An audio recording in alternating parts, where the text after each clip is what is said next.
और चेकलिस्ट का पर्पज़ क्या होता है? The checklist are intended to help inspector keep track of numerous aspects of an electrical installation that must be checked, verified, reviewed, determined or otherwise examined for NEC National Electrical Code Compliance। अब जो checklist होती है, तो checklist क्या है? Checklist हमारे पास वो document होता है जिस डॉक्यूमेंट के अंदर तमाम वो चीज़ें मौजूद होती हैं जो एक क्वालिटी कंट्रोल इंस्पेक्टर ने वर्क प्लेस के ऊपर इलेक्ट्रिसिटी से रेलिवेंट चेक करनी है, इंश्योर करना है कि तमाम वो जो चीज़ें हैं प्रॉपरली चेक हैं या नहीं है, वेरीफाइड हैं या नहीं है, और वो ऑर्गेनाइजेशन और जो नेशनल इलेक्ट्रिकल कोड्स हैं उनके अकॉर्डिंग वो तैयार हैं या नहीं। जैसे अब ये बोर्ड लगा हुआ है, ये वायरिंग हुई है, बाकी हमारे डिफरेंट हमारे इलेक्ट्रिकल अप्लायंसेस हैं, तो अब ये चेकलिस्ट क्या करेगी? वन बाय वन इनके बारे में डिटरमाइन करेगी कि क्या ये जो एक्टिविटीज़ हो रही हैं तो ये तमाम एक्टिविटीज़ सही हैं या नहीं है। और उसके बाद चेकलिस्ट का एक बड़ा फ़ायदा ये होता है कि चेकलिस्ट वर्क प्लेस पर मौजूद हर चीज़ के बारे में इंफॉर्मेशन प्रोवाइड कर रही होती है। बाज़ वक़्त आप खुद चेक कर रहे हैं ना, हो सकता है कि जब आप इंस्पेक्शन कर रहे हैं तो ड्यूरिंग इंस्पेक्शन आप किसी चीज़ को स्किप करते हैं, तो ये जो चेकलिस्ट होगी ये डॉक्यूमेंट आपको बता देगा कौन सी चीज़ का आपने चीज़ जो है वो आपने स्किप कर दी है, कौन सी चीज़ है जिसको आपने चेक नहीं किया और उसको चेक करना लाजमी है। फॉर एग्ज़ाम्पल आप इंडस्ट्री के अंदर हैं, इंडस्ट्री के अंदर आप क्या कर रहे हैं? कोई प्रोडक्ट तैयार कर रहे हैं इलेक्ट्रॉनिक्स का। अब उस प्रोडक्ट के अंदर मल्टीपल स्टेजेस हैं, रॉ मटेरियल है, मैन्युफैक्चरिंग आती है, मैन्युफैक्चरिंग के बाद उसकी पैकेजिंग आती है, डिफरेंट पार्ट्स को असेंबल करना, हर पार्ट का अलग से वोल्टेज चेक करना, हर पार्ट की अलग से सप्लाई को चेक करना, फिर उसको देखना कि ये इस प्रोडक्ट के अकॉर्डिंग अलाइन हो रही है कि नहीं हो रही है, और फिर उसके बाद उसकी पैकेजिंग करना और उसको कंप्लीट करना, फिर उसकी फाइनल इंस्पेक्शन मतलब उसके प्रोडक्ट को चेक करना कि प्रोडक्ट अब सही से काम कर रहा है कि नहीं कर रहा। अब जब हम चेकलिस्ट को यूज़ करेंगे तो चेकलिस्ट क्या करेगी? चेकलिस्ट ये करेगी कि वर्क प्लेस के ऊपर जो अब आप काम कर रहे हैं उसके अंदर अगर एक वहाँ पे उसका कोई सेंसर ही तैयार हो रहा है, उस सेंसर के बारे में भी वो मल्टीपल चीज़ें वहाँ पे उसके अंदर मौजूद होंगी। अगर आपने सेंसर चेक करना है तो सेंसर के अंदर कौन कौन सी चीज़ें चेक करनी है। अब उसके देखना है कि सेंसर जो है वो डिटेक्ट कर रहा है कि नहीं कर रहा, सेंसर आगे मैसेज अपना कन्वे कर रहा है कि नहीं कर रहा, सेंसर के जो प्रॉपर वायरिंग वगैरह हुई है या उसकी जो एडजस्टमेंट हुई है वो सही करेक्शन पोजीशन के अंदर हुई है कि नहीं हुई है, क्या वो सेंसर उस इक्विपमेंट के अकॉर्डिंग उसके अकॉर्डिंग है या नहीं। जैसे हम बात करते हैं स्मोक अलार्म की, स्मोक डिटेक्टर अलार्म है ना, अब इसके अंदर भी स्मोक को डिटेक्ट करने की एक लिमिट होगी कि मिनिमम इतना स्मोक होना चाहिए तो डिटेक्ट करेगा, मैक्सिमम इतना होना चाहिए। अगर इसके अंदर जो सेंसर है उस सेंसर को प्रॉपर देखा ही ना जाए और उस सेंसर की वहाँ पे लिमिट ये हो कि जब ये पूरा रूम धुएं से भर जाए उसके बाद ये क्या करेगा? स्मोक को डिटेक्ट करेगा। अब वो तो तब ही डिटेक्ट करेगा ना, उसके बाद जब वो पूरा रूम धुएं से भर रहा मतलब एक आग बड़े लेवल पे फैल चुकी है। अब इसके अंदर ये चीज़ चेक करना कि क्या वो चीज़ हमारे जो यूज़ के अकॉर्डिंग अलाइन हो रही है कि नहीं हो रही, उसको उसके अकॉर्डिंग अलाइन भी करना। और प्रोजेक्ट को जब मैनेज करना चाहते हैं और वहाँ पे आप चाहते हैं कि आपकी जो जितनी भी एक्टिविटीज़ हैं वो परफेक्ट वे के अंदर हों, इंस्टॉलेशन करेक्ट वे के अंदर हों, जो वहाँ पे मटेरियल यूज़ हो रहा है वो भी सही यूज़ हो, उसके लिए इम्पॉर्टेंट है कि वहाँ पे क्या किया जाए? चेकलिस्ट को यूज़ किया जाए। अब यहाँ पे हमारे पास मल्टीपल चेकलिस्ट आ जाती हैं जिसके अंदर से हम कुछ क्या करेंगे 4 से 5 एज क्या करेंगे सैंपल के तौर पे तैयार करेंगे कि चेकलिस्ट जो भी है तो उसके अंदर किस तरह इंफॉर्मेशन मौजूद होती है और वो किस तरह काम करती है और उसको किस तरह आपको यूज़ करना है और वो किस चीज़ के अंदर आपको हेल्प करेगी। National electrical codes.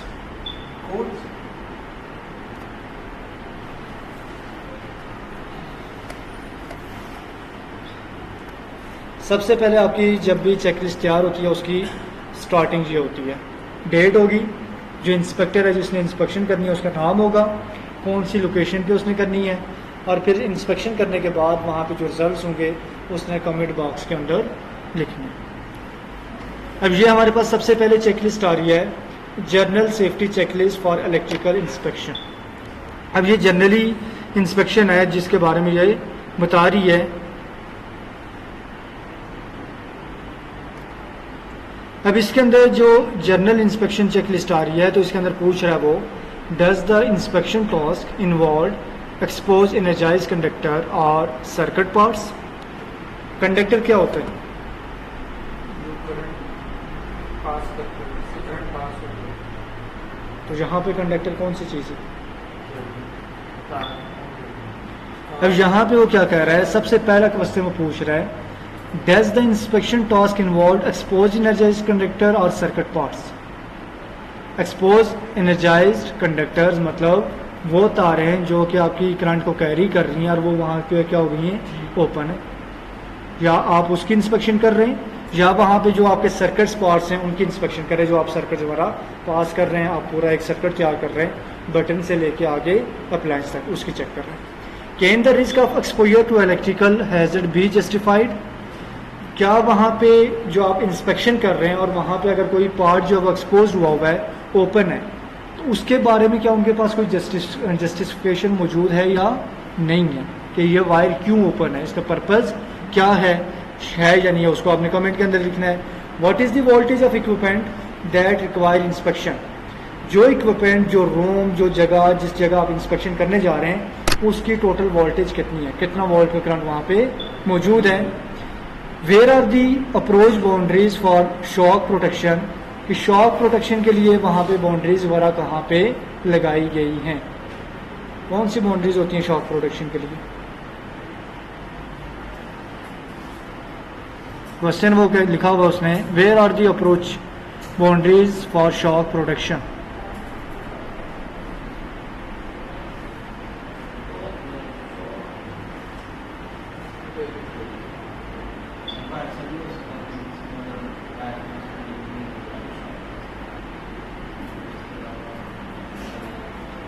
अब यहाँ पे बाउंड्री का मतलब फिजिकल बाउंड्री नहीं आ रही है। जब भी हम कोई ब्रेकर सिस्टम लगाते हैं, हम एक वोल्टेज देख रहे होते हैं कि आगे अगर कोई तार आपस में जुड़ जाती है, कितने वोल्ट की या किस लेवल का वहाँ पे शॉर्ट सर्किट होगा तो ब्रेकर ट्रिप कर जाएगा। अब उसकी लिमिट लगा ली है। अब ये वहाँ पे कह रहा है where are the approach boundaries for shock protection, कि शॉक प्रोटेक्शन के लिए क्या बाउंड्रीज सेट की गई हैं, क्या वहाँ पे लिमिट्स सेट की गई हैं। Will the inspection involve crossing any of the approach boundary? क्या वहाँ पे इंस्पेक्शन जो है वो ये भी शामिल है कि अगर कोई बाउंड्री वगैरह वहाँ पे अप्रोच वहाँ पे आपकी वो क्रॉस हो जाती है, मतलब लिमिट से आगे चला जाता है, उसकी भी आपने इंस्पेक्शन करनी है कि नहीं? फॉर एग्जांपल कि टेस्टिंग इंस्पेक्शन जो आ जाती है, टेस्ट करना कि क्या हम आगे तारे जोड़ेंगे, ब्रेकर ट्रिप हो रहा है कि नहीं हो रहा। फिर has an incident energy analysis भी परफॉर्म फॉर द इक्विपमेंट? क्या उस इक्विपमेंट के लिए कोई वहाँ पे एनर्जी एनालिसिस परफॉर्म किया गया कि नहीं किया गया? इंसिडेंट एनर्जी एनालिसिस क्या होता है, जिसके अंदर देखा जाता है कि अगर कोई वहाँ पे शॉर्ट सर्किट हो जाता है, वहाँ पे कोई भी आपका इलेक्ट्रिकल ऑपरेटर या इलेक्ट्रिकल जो इक्विपमेंट है वो फेल हो जाता है, तो उसको चेक किया गया कि वो किस लेवल पे उसको वापस कंट्रोल किया जाएगा, कैसे कंट्रोल किया जाएगा, पीछे कौन सी चीज़ें मौजूद है जो उसको कंट्रोल करेंगी। तो ये जनरली ओवरऑल आ रही है कि कौन सी इंस्पेक्शन करनी है, क्या करना है। फिर नेक्स्ट वन हमारे पास आ जाती है कि general safety checklist for electrical inspection. क्या अब हमने क्या करना है, इलेक्ट्रिकल इंस्पेक्शन के अंदर जनरल हमने सेफ्टी को चेक करना है कि सेफ्टी के बारे में हमारे मेजरमेंट्स क्या लिए गए, इलेक्ट्रिकल जो सेफ्टी है उसके लिए क्या मेजरमेंट्स लिए गए। Are the available short circuit currents and clearing time now? क्या मतलब है इसका?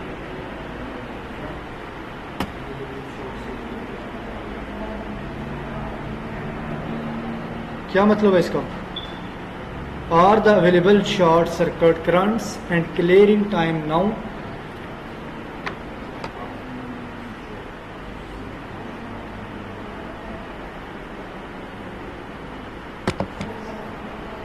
Where is the arc flash boundary? Will any part of the body be within the arc flash boundary?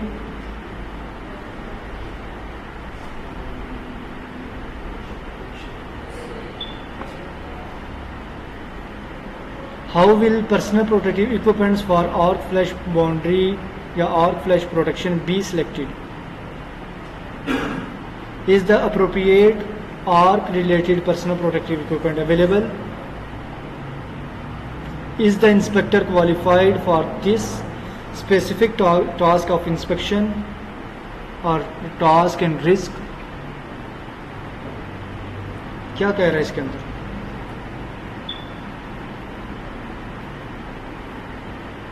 जी पहले मैं वो कह रहा कि जो शॉर्ट सर्किट या करंट वगैरह है उसको खत्म क्लियर करने का टाइम आपको पता है या नहीं पता? दो चीज़ें हैं ना, एक तो आ रहा है कि शॉर्ट सर्किट करंट करंट, कि शॉर्ट सर्किट कब होगा, किस करंट के ऊपर होगा, कैसे होगा। Second, clearing time now,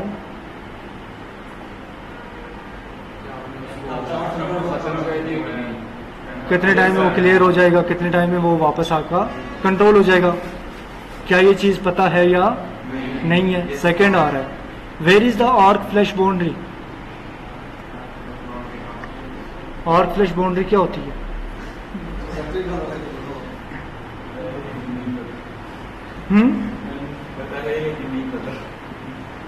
arc flash boundary क्या होती है?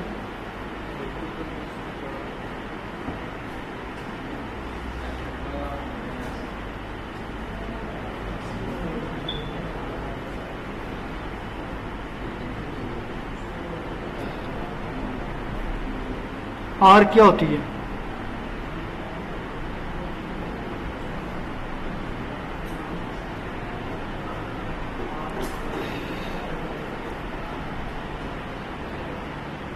आर्क क्या होती है?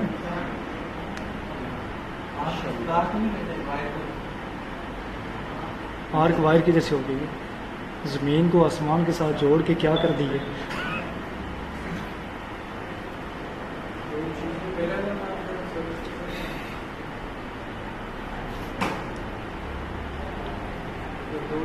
अब जब भी बटन ये बोर्ड लगाया जाता है, इनके दरमियान स्पेस रखी जाती है कि नहीं रखी जाती? क्यों रखी जाती है? ताकि एकदम जो करंट है तो इनके दरमियान क्या रहे, एक बैरियर रहे, करंट फ्लो ना करे। वो आर्क आ जाती है जो कि फ्लो कर रही है। अब इसके अंदर सबसे पहले वो पूछ रहा है, are the available short circuit currents and clearing time now. क्या आपको पता है कि जो सर्किट आपके पास अवेलेबल है उसके अंदर से कितना करंट निकलेगा, कितना करंट हो सकता है और उसको क्लियर करने में कितना टाइम लगेगा। फिर दूसरा कह रहा है where is arc flash boundary, कि जो करंट आपका वहाँ से निकल रहा है तो उसके लिए क्या आपको पता है कि कितना डिस्टेंस इनफ है, कि वहाँ पे इनसाइड कितना डिस्टेंस है, वहाँ पे कितने डिग्रीज पे वो बर्न करेगा, कितने डिग्रीज के बाद वो प्लास्टिक की जो बारीक सी लाइन है वो पिघल जाएगी। उस बाउंड्री के बारे में, will any part of the body be with in the arc flash boundary, क्या वो जो पार्ट है अंदर जो तारे लगी हुई हैं या वो मेटल का जो पार्ट बना हुआ है क्या वो उस आर्क फ्लैश बाउंड्री के साथ जुड़ा हुआ है या नहीं जुड़ा हुआ। फिर उसके बाद कहता है how will personal protective equipment for arc flash boundary protection be selected, कि वहाँ पे आपने जो पर्सनल प्रोटेक्टिव इक्विपमेंट्स हैं, मतलब वो इक्विपमेंट जो क्या कर रहे हैं कि आपको उस करंट से बचा रहे हैं, वो आपने किस तरह सेलेक्ट किए हैं, किस लेवल पे, किस चीज़ को देखते हुए, करंट को देखते हुए सिलेक्ट किए हैं। How will personal protective equipments be selected, कि कैसे उनको सिलेक्ट किया गया। फिर उसके बाद कहते हैं is the appropriate arc related personal protective equipment, कि क्या वहाँ पे एक्चुअली आपके पास कोई चीज़ ऐसी अवेलेबल है जिसके थ्रू आप क्या कर सकते हैं कि उससे बच सकते हैं। पर्सनल प्रोटेक्टिव इक्विपमेंट जो चीज़ आपको बचाएगी। अब इसके अंदर ग्लव्स आ जाते हैं, कोई आपका इंसुलेटर चीज़ आ जाती है जिसके अंदर से करंट पास नहीं होता। फिर उसके बाद कहता है कि क्या जो इंस्पेक्टर वहाँ पे इंस्पेक्शन कर रहा है, is inspector qualified for this specific task, कि जो इंस्पेक्टर है क्या वो इस टास्क के लिए प्रॉपर्ली क्वालिफाइड है या नहीं है। एंड रिस्क, और जो ख़तरा वहाँ पे मौजूद है उसको कंट्रोल करने के बारे में वो जानता है या नहीं है। अब ये चीज़ आपको क्या कर रही है, जनरल सेफ्टी के बारे में बता रही है कि जो टूल है जिसको आप चेक करने जा रहे हैं उसमें से करंट कितना फ्लो कर सकता है, एक। उसके बाद उसकी बाउंड्री कितनी है, स्पेस कितनी है, आपके पास पर्सनल प्रोटेक्टिव इक्विपमेंट कौन से अवेलेबल है। और उसके बाद वो कहता है कि क्या उसकी प्रोटेक्शन के लिए कोई मेजरमेंट आपने लिया है कि नहीं, और जो इंस्पेक्टर इसको चेक कर रहा है उसके पास क्या मेजरमेंट्स वगैरह अवेलेबल है। अब ये क्या कर रहा है कि ये टोटल आपकी क्या कर रहा है कि जनरल जो सेफ्टी है उसको इंश्योर कर रहा है। सबसे पहले इसने आपके सर्किट पार्क के बारे में बताया, फिर इलेक्ट्रिकल हैजर्ड्स के बारे में बताया, मौजूद है कि नहीं है, अगर मौजूद है उसकी जो जस्टिफिकेशन दी जा रही है, नहीं दी जा रही, क्यों है।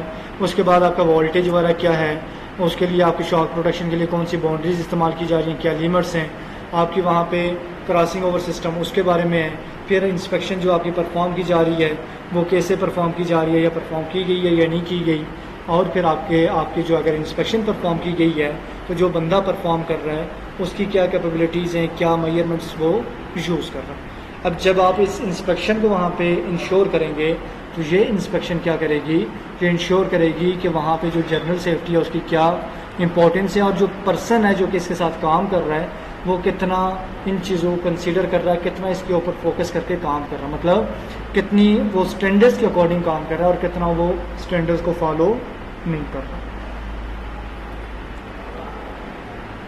नेक्स्ट सेकंड चेक लिस्ट हमारी कि जर्नल रिक्वायरमेंट इन इंस्पेक्शन के अंदर आपने इसी तरह इसको फिल करना है। फिल करने के बाद हमने देखना है कि जो रिक्वायरमेंट्स क्या हैं, ज़रूरियात क्या हैं। जब भी हमने इंस्पेक्शन परफॉर्म करनी होती है तो हमने प्लानिंग करके, तो हमने प्लानिंग के अकॉर्डिंग तमाम टूल्स भी अपने कलेक्ट करने होते हैं, अपने आप को प्रॉपर इक्विप करना होता है ताकि जब हम काम करने जा रहे हैं उस काम के दौरान कोई चीज़ शॉर्ट ना हो जाए। अब वो तमाम चीज़ें वहाँ पे पूरी करने के लिए अब इम्पॉर्टेंट है कि हम क्या करें कि जो नेशनल इलेक्ट्रिकल कोड्स हैं उनको यूज़ करते हुए हम क्या करेंगे, अपनी जो रिक्वायरमेंट्स हैं उनको पूरा करेंगे। अब इसके अंदर सबसे पहले क्या आ रहा है, आइडेंटिफाई इंस्टॉलेशंस और parts of installation that are covered by the NEC। कि आपने क्या करना है कि पहली आपकी रिक्वायरमेंट ये है कि जो आपने नेशनल इलेक्ट्रिकल कोड्स हैं उसकी जितनी भी वहाँ पे जो आपकी इंस्टॉलेशन है और नॉन आपकी जो पार्ट्स ऑफ जो इंस्टॉलेशंस हैं आपने देखना है कि वो तमाम नेशनल इलेक्ट्रिकल कोड के अकॉर्डिंग कवर हो रही हैं या नहीं हो रही, उनके ऊपर वो कोड्स अप्लाई हो रहे हैं कि नहीं हो रहे। वेरीफाई करना है कि जो इंस्टॉलेशन वहाँ पे की गई हैं तो वो वहाँ पे इंस्ट्रक्शन के अकॉर्डिंग और जो लेबल मटेरियल है, जो मटेरियल के ऊपर इंस्ट्रक्शन हदायत दी गई हैं उसके अकॉर्डिंग हुई हैं या नहीं हुई। उसके बाद जनरल थर्ड जो रिक्वायरमेंट है वो आपकी ये है, identify installation and the equipment requiring special approval और इन्वेस्टिगेशन। आपने आइडेंटिफाई करना है कि वहाँ पे कोई ऐसा इक्विपमेंट तो नहीं है जो कि नॉर्मल उन कोड्स के अकॉर्डिंग नहीं है, उसे स्पेशली वहाँ पे एग्जामाइन करना पड़ेगा और उसके अप्रूवल चाहिए। बाज़ औक़ात जो चीज़ें आप ज़्यादातर चीज़ें एक ही मैन्युफैक्चर से लेके आ जाते हैं और उसमें कोई एक चीज़ ऐसी होती है जो शॉर्ट हो जाती है, वो उस मैन्युफैक्चर से आपको नहीं मिल रही होती और आपने अब जो क्लाइंट को रिक्वायरमेंट दी थी, जो उससे आपने एग्रीमेंट करवाया था, उसकी रिक्वायरमेंट के अकॉर्डिंग एक चीज़ वहाँ पे शॉर्ट है। अब आपको दूसरे बंदे से वो एक चीज़ लेने के लिए पहले इससे अप्रूवल लेना पड़ता है। उसको आपने आइडेंटिफाई करना है कि कोई इंस्टॉलेशन या इक्विपमेंट ऐसा है जिसका आपको एक्स्ट्रा वहाँ पे अप्रूवल चाहिए या नहीं चाहिए। फिर verify that interrupting rating and short circuit ratings are adequate for the condition of the installation. अब आपने क्या करना है, एक तो शॉर्ट सर्किट हो रहा है ना, उसकी जो जिस करंट के ऊपर हो रहा है जितना वो कर रहा है, और साथ जो इंटरप्टिंग आपका सिस्टम है, जो ब्रेकर सिस्टम आ रहा है, जो आप फ्यूज़ बॉक्स आपका आ रहा है, इन दोनों की जो रेटिंग है वो आपस में मैच हो रही है कि नहीं हो रही है। ऐसा तो नहीं है कि आपने जो करंट आके वायर्स वायर यूज़ किए हैं उनका जो शॉर्ट सर्किट है, उनका जो करंट है वो हाई है और पीछे जो आपने ब्रेकर लगाया हुआ है उसका लो है, या उसकी ब्रेकर को हाई पावर चाहिए और आगे जो शॉर्ट सर्किट है उसके अंदर करंट लो है। अब जैसे अगर आपका सिस्टम लगा हुआ 220 वोल्ट का, आप इसे 440 के अकॉर्डिंग ब्रेकर सिस्टम यूज़ कर दें, वो तो काम नहीं ना करेगा। अब काम तो वही करेगा जो उसके 220 के अकॉर्डिंग होगा। अब इस चीज़ को वहाँ पे वेरीफाई करना है कि दोनों चीज़ें एक दूसरे के साथ अलाइन कर रही हैं कि नहीं कर रही। Verify that unused openings have been effectively closed. Verify करना है कि जो कि अनयूज ओपनिंग हैं, जो जगह आपकी इस्तेमाल नहीं हो रही, बोर्ड्स की साइड पे हैं या जो सॉकेट्स वगैरह हैं, वहाँ पे आपका कोई बटन शॉर्ट हो रहा है, उनको आपने प्रॉपरली क्या कर दिया, क्लोज कर दिया, वहाँ पे कोई ओपन चीज़ नहीं है। उसके बाद चेक फॉर ब्रोकन और damage part of the contamination by the foreign material. उसके बाद आपने देखना है कि जो आपके टूल्स वगैरह हैं, इलेक्ट्रिकल टूल्स हैं, उसमें से कोई आपका फॉरेन मटेरियल किसी पत्थर के गिरने की वजह से या किसी हीट की वजह से टूटा हुआ तो नहीं है, डैमेज तो नहीं है। उसके बाद check for secure mounting and adequate ventilation space for the equipments. और जो इक्विपमेंट्स आपके पास हैं जो आप यूज़ कर रहे हैं उनके अंदर वहाँ पे हीट वहाँ पे क्या नहीं होनी चाहिए, गठी नहीं होनी चाहिए, वहाँ पे उनकी कंजेशन नहीं होनी चाहिए, उनके अंदर वहाँ पे जो हवा का निज़ाम है वो प्रॉपरली क्रॉस होना चाहिए। अगर वो क्रॉस नहीं होगा वो सिस्टम ओवरलोडेड हो जाएगा, ओवर हीटेड हो जाएगा और वहाँ पे वो फेल हो जाएगा काम करते हुए। उसके बाद check for proper use and rating of splices and terminations. Splices जितने भी हैं जो आपके एक दोनों चीज़ों को सेपरेट कर रहे हैं, जो आपके टर्मिनेशन लगे हुए हैं जहाँ पे आप डिफरेंट जो चीज़ें उनको कनेक्ट कर रहे हैं, उनको आपने क्या करना है, प्रॉपरली चेक करना है। Check temperature rating after terminations, जो आपके टर्मिनेटर्स हैं जो कि चीज़ों को सेपरेट कर रहे हैं उनकी भी टेम्परेचर रेटिंग चेक करनी है, कितने टेम्परेचर पे वो अपने आप को मेंटेन कर रहे हैं। ऐसा तो नहीं है कि 40 डिग्री आ जाए तो वो मेल्ट होना स्टार्ट हो जाए। अब जैसे आप देखते हैं यूरोप के अंदर है, यूरोप के अंदर आप में देखने को मिल रहा है कि वहाँ पे अभी 35-40 डिग्रीज पे वहाँ पे टेम्परेचर पहुँचा है तो वहाँ पे एसफॉल्ट मेल्ट होना स्टार्ट हो गया। उसकी रीज़न क्या है? वहाँ पे जो डेवलपमेंट की गई थी, वहाँ पे उनके जो कोल्ड टेम्परेचर है उसके अकॉर्डिंग की गई है, क्योंकि वहाँ पे सर्दी बहुत ज़्यादा पड़ती है। अब वहाँ पे सर्दी के अकॉर्डिंग चीज़ें वहाँ पे तैयार की गई हैं, उसके अकॉर्डिंग उनके रूल्स एंड रेगुलेशन उसके ऊपर अप्लाई हुए हैं। तो जबकि अब वो जो टेम्परेचर उसके अबव हो गया। फिर check for arc flash protection warning signs, कि अगर वहाँ पे कोई वार्निंग साइन मौजूद है जिसकी वजह से आपको आर्क फ्लैश के बारे में पता चलेगा, कोई स्पार्किंग वगैरह हो जाए उसके बारे में पता चलेगा कि नहीं कोई सिस्टम ऐसा साइंस वगैरह वहाँ पे मौजूद हैं या नहीं है, उसको चेक करना है कि कोई स्पार्किंग वगैरह तो नहीं है। फिर check for marking on enclosure and verify appropriate rating for the environment, उसके बाद जो आपका इनक्लोयर है जो चीज़ों को बंद कर रहा है उसकी रेटिंग वगैरह चेक करनी है। उसके बाद वेरीफाई करना है कि जो वर्किंग क्लियरेंस है वो प्रॉपरली की गई है और जो स्पेसिस हैं जो अलाउेबल थी वो वहाँ पे प्रोवाइड की गई हैं, और जो हर्ड रूम अराउंड इक्विपमेंट, जो आपका इक्विपमेंट के अराउंड वहाँ पे आसपास जो जगह हैं बटन जो लगे हुए हैं उनके दरमियान जो स्पेसिस है वो प्रॉपरली अवेलेबल हैं।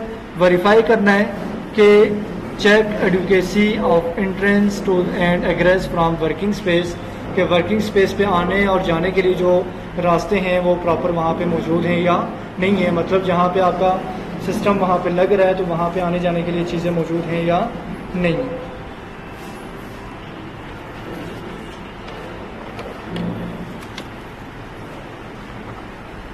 ठीक है, मुझे और मैसेज करना, मैं आपको ऐड करता हूँ।